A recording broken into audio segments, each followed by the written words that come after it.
Chapter 1. The Legendary Duel. Japan 1612. The most legendary duel in samurai history. Sasaki Kojiro arrives at dawn, pristine robes, blade polished to perfection, 10,000 hours of flawless preparation behind him. Miyamoto Musashi arrives 3 hours late, unwashed, half drunk, wielding a wooden sword he carved from an oar on the boat ride over. The duel lasts 8 seconds. Kojiro dies, Musashi walks away. Why? Because Kojiro spent his life perfecting the plan. Musashi spent his life acting in the moment. Here's the truth nobody tells you. That perfect routine you've been planning for weeks. The one optimized down to the minute? It might be the exact thing preventing you from ever starting. Today I'm going to share the reverse lesson, the samurai secret hidden in plain sight that will finally break your planning addiction and get you moving. Stay with me, because by the end of this video you'll understand why your approach to routines has been backwards this entire time. Chapter 2. The Paralysis of Perfection. The Woman Who Couldn't Start. Let me tell you about Akane. Northern Japan, 1610. She's 23 and completely paralyzed, not physically, but mentally, trapped in an endless loop of preparation that never becomes action. She arrives at a remote mountain village with grand ambitions. Train in the warrior arts, achieve mastery, honor her father's legacy. 6 months later, she still hasn't truly begun. Her small hut is covered in papers. Optimal daily routine, version 7. Training schedule, final draft. Varsum meditation progression plan. Bentu Suku sword form mastery timeline.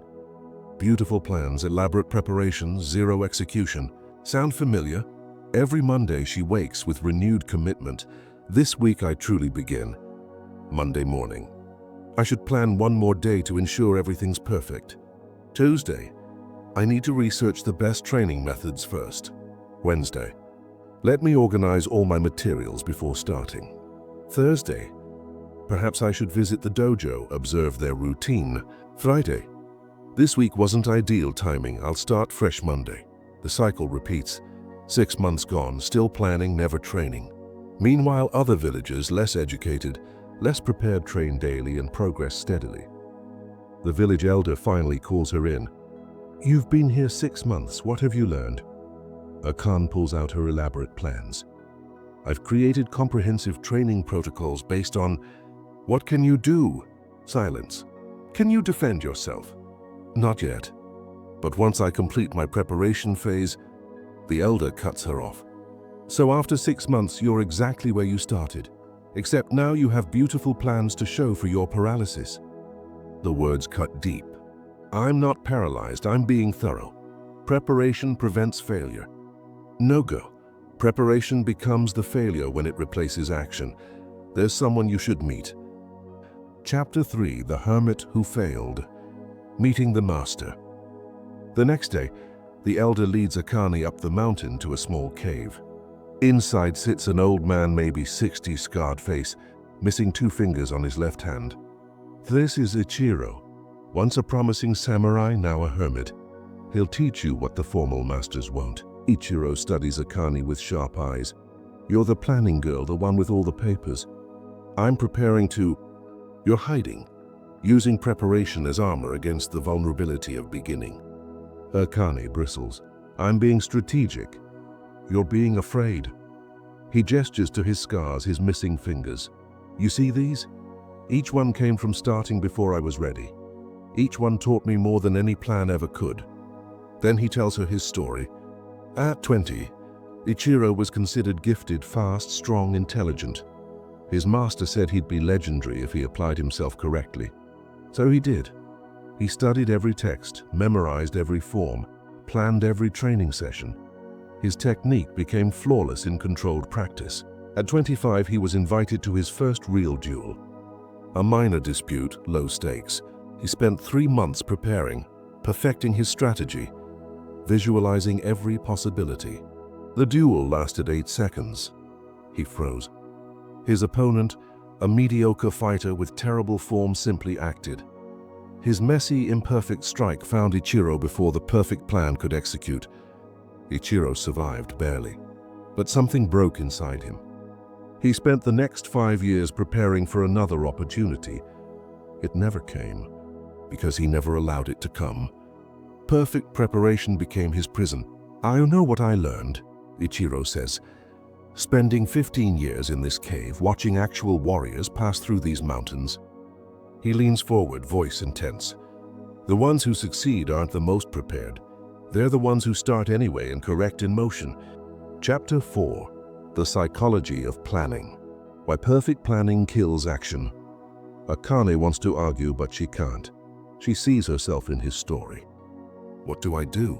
"You learn what I call Shuchu Ryoku concentrated power. Not through planning, through immediate imperfect action." Ichiro's voice takes on a quality that makes Akane feel he's speaking to more than just her. This teaching has echoed through warrior lineages, though few speak of it openly, because it contradicts the romantic idea of the perfectly prepared master. The truth: real warriors learn by doing, failing, adjusting, not by planning until conditions are perfect. He explains the psychology, the planning trap. The planning trap, fear disguised as diligence. Your brain fears vulnerability. Starting something you might fail at feels dangerous, so it offers a compromise and plan more, then you'll be ready. But ready never comes, because the brain's real goal isn't preparation, it's avoidance. Every day you spend planning is a day you avoid the discomfort of being a beginner, of being bad at something, of risking failure. Planning feels productive, it's not. It's sophisticated procrastination. The perfectionist's paradox. Perfectionists think, "I'll start when conditions are perfect." But perfection is learned through imperfection. You become precise through being imprecise and correcting, skilled through being unskilled and improving, strong through being weak and training. Waiting until you're perfect before starting means never starting, because perfect is impossible without starting. The Kojiro Principle. Let me tell you about Kojiro the samurai from our opening story. Kojiro is the perfect planner. His technique flawless, his preparation meticulous, his blade perfection itself. Musashi, chaotic, impulsive, often appears unprepared. But here's what nobody sees. Musashi starts immediately and corrects in motion. He's fought 60 duels, lost none. Not because he prepared perfectly, because he acted imperfectly and adjusted rapidly. Kojiro will spend 2 more years perfecting his already perfect technique.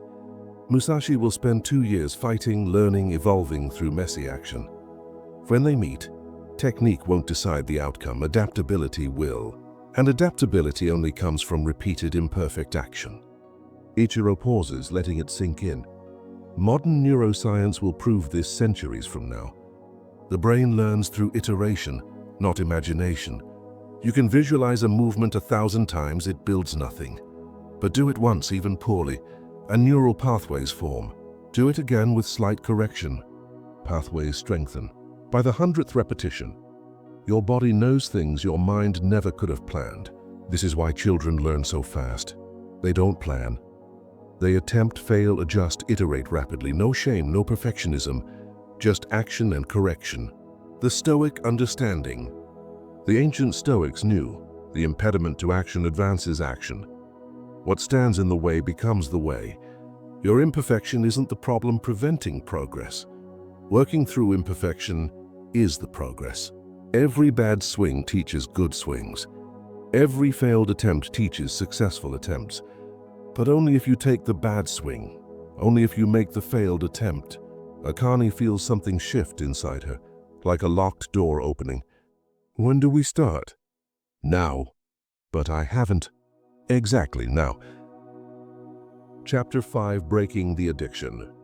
The training begins. Day 1, no preparation allowed. Stand up, Ichiro commands. Akane stands. Now strike me. But I don't know the proper form. Strike me anyway.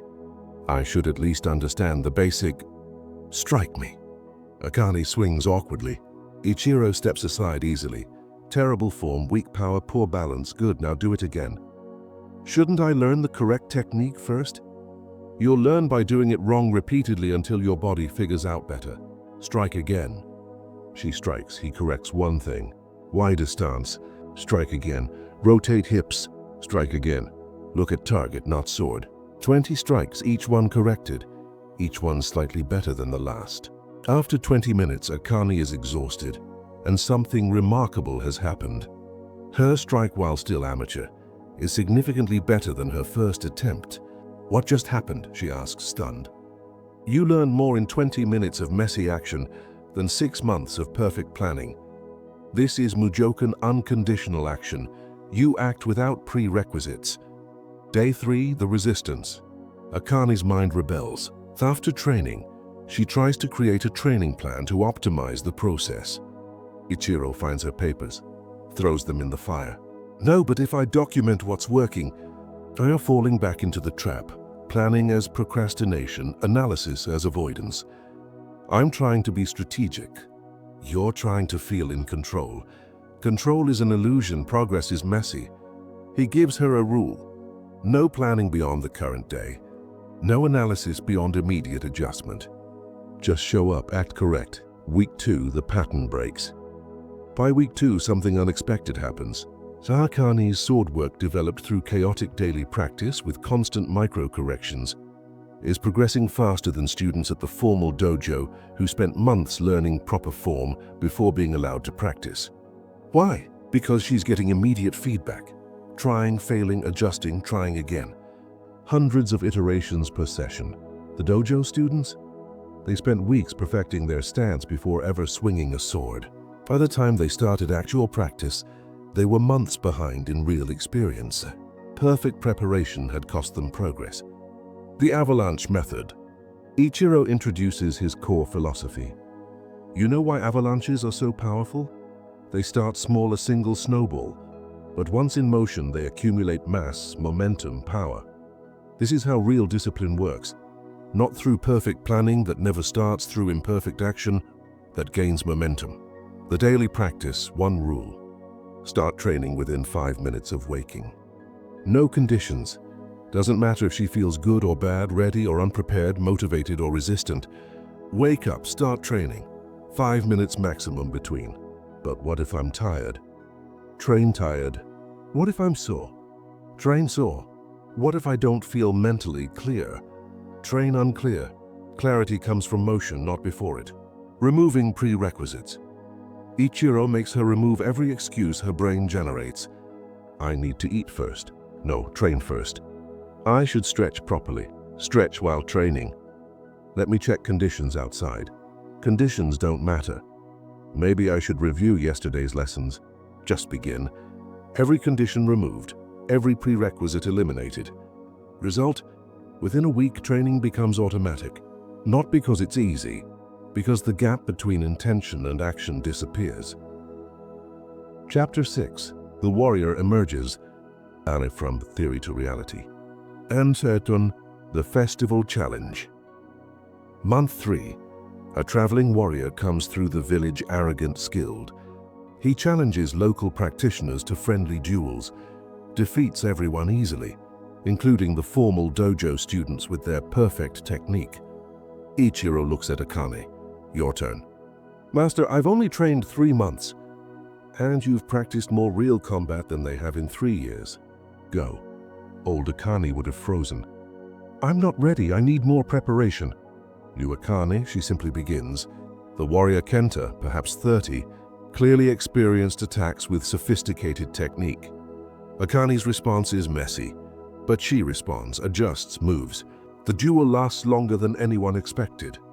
Akane loses, but barely. And more importantly, she hasn't frozen. She's adapted in real time, trying things, abandoning what doesn't work, exploiting what does. Kenta bows respectfully. You're the most dangerous opponent I've faced here. But I lost. You lost this time, but you learned faster than anyone I've seen. In 6 months, I wouldn't bet against you. After he leaves, Ichiro explains, the dojo students prepared for years before being allowed to spar. When they finally faced a real opponent, their practiced forms crumbled because reality doesn't follow the plan. You trained 3 months. But 3 months of chaotic reality you've been adapting from day one. Your foundation is mess, but mess is what reality is. Perfect technique breaks against chaos. Adaptive skill flows through it. The evolution. By month 3, Akane notices something remarkable. Her practice, which began chaotic and formless, has naturally evolved into a consistent routine, not planned, emerged. Through daily action, her body figured out what works. Natural rhythms developed, effective sequences revealed themselves. She has a routine now, but one built from reality, not imagination. Battle-tested, not theoretically optimized. Ichiro explains, "This is the secret the perfectionist never discovers. Structure emerges from action. You can't plan your way to the right routine. You must do your way to it. Start messy, stay consistent. Let effectiveness emerge naturally through feedback." The bandits. Spring arrives, real danger. 3 bandits come to the village, demanding food and supplies, threatening violence. The dojo students with their years of perfect training hesitate. We should plan our approach, coordinate our strategy. The bandits grow more aggressive. Akane doesn't plan. She simply steps forward. "Leave now." The leader laughs, draws his blade. What happens next is pure Shuchu Ryoku concentrated action without hesitation. Akane moves immediately, not perfectly, not with flawless technique, but decisively.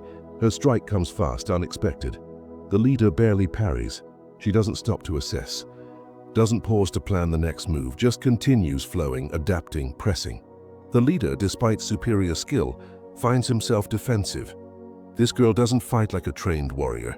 She fights like someone who's learned to act without thinking. Within 2 minutes, he's disarmed.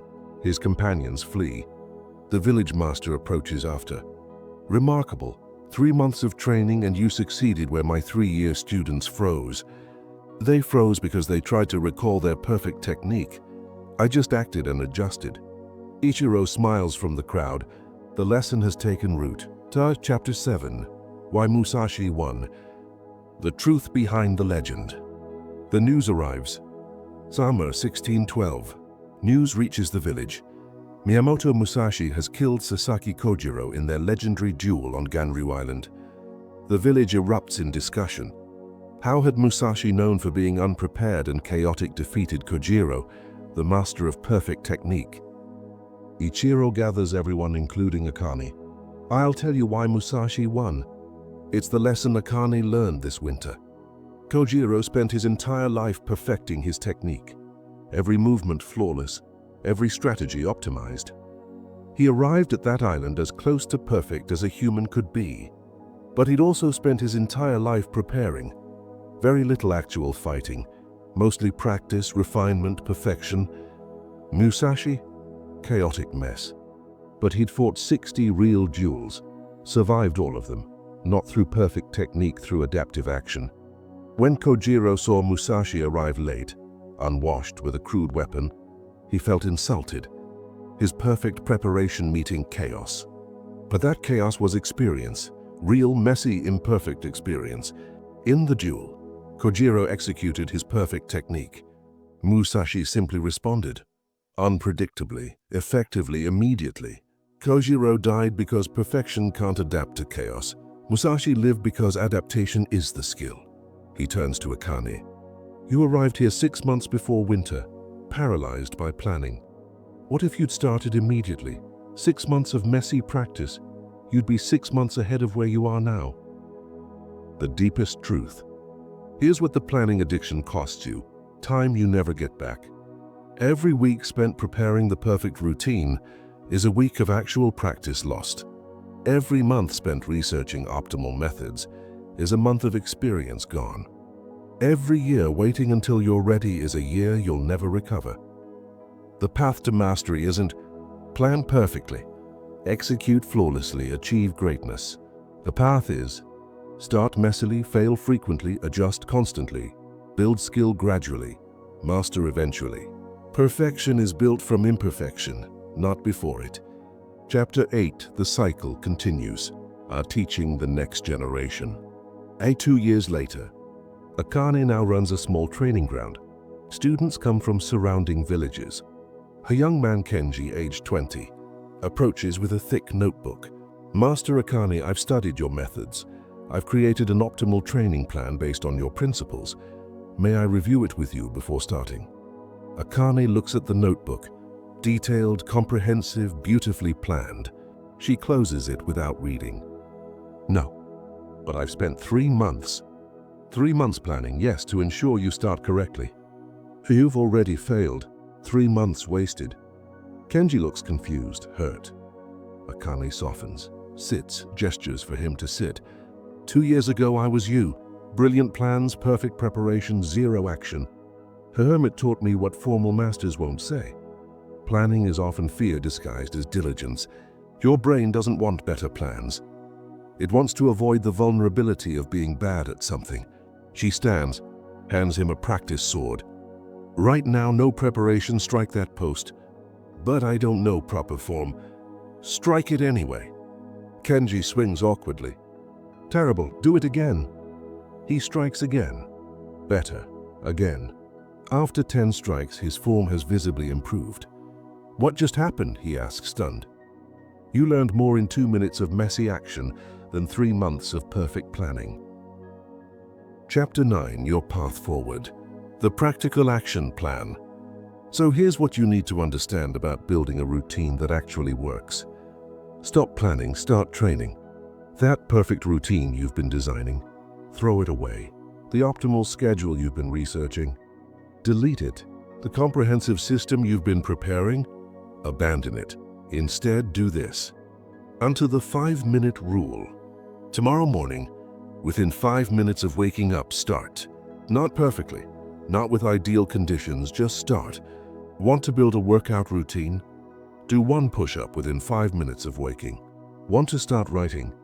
Write 1 sentence within 5 minutes of sitting down. Want to meditate daily? Sit for 1 minute within 5 minutes of your trigger. No prerequisites, no conditions, no I'll start when. Just begin. Remove all prerequisites. Your brain will generate excuses. I need to eat first. I should check my schedule. Let me just review my plan. Maybe tomorrow would be better. Reject them all. The only requirement is start within 5 minutes. Everything else, eating, planning, optimizing, comes after you begin. Embrace the mess. Your first attempt will be terrible, good. Your form will be wrong, perfect. You'll feel awkward and unprepared, excellent, because you're learning the most valuable skill, the ability to act before you're ready. The avalanche effect. Here's what happens when you start this way. Day 1, it feels chaotic and wrong, you do it anyway. Day 3, it feels slightly less chaotic, you continue. Week 1, your body starts finding rhythm, you keep going. Week 2, natural patterns emerge. You're not planning them, they're arising from experience. Month 1, you have a routine, not the one you would have planned, something better because it's built from reality. The Musashi Principle. Remember, Musashi didn't beat Kojiro through better preparation. He won through immediate adaptive action, refined across 60 real duels. Your routine won't come from perfect planning. It'll come from starting messy and correcting through experience. What this costs? Every week you spend planning is a week of progress lost. If you started today messy, imperfect, unprepared, where would you be in 3 months? If you wait until conditions are perfect, where will you be in 3 months? Still planning. The warrior's path. This isn't comfortable. It's not what other productivity experts teach. But it's real. Begin before you're ready. The readiness comes from beginning. Fail forward. Every mistake is data. Correct in motion. Don't pause to plan, adjust as you go. Trust that clarity comes from action, not before it. Your choice. You have 2 paths. Path 1. Spend another week researching the perfect routine, another month optimizing your system, another year waiting until you're ready. Path 2. Close this video, set a 5-minute timer. When it goes off, start. Messy, imperfect, real. The samurai who obsessed over perfect preparation died. The ones who started messy and corrected in motion became legends. Which will you be? Chapter 10, The Final Call. Your choice. If this video gave you that kick you needed to finally stop planning and start moving, hit that like button. Subscribe if you want more ancient wisdom applied to modern life, no fluff, just what actually works. And drop a comment. What's the one thing you're going to start today within 5 minutes, no preparation allowed? Remember, Perfection is built through imperfection. Mastery emerges from mess. Clarity comes from action. This is why Musashi won. This is why Kojiro died. This is how real warriors are made. Not through perfect planning, through imperfect action. Now go, begin. Our final frame text. The impediment to action advances action. What stands in the way becomes the way. Marcus Aurelius.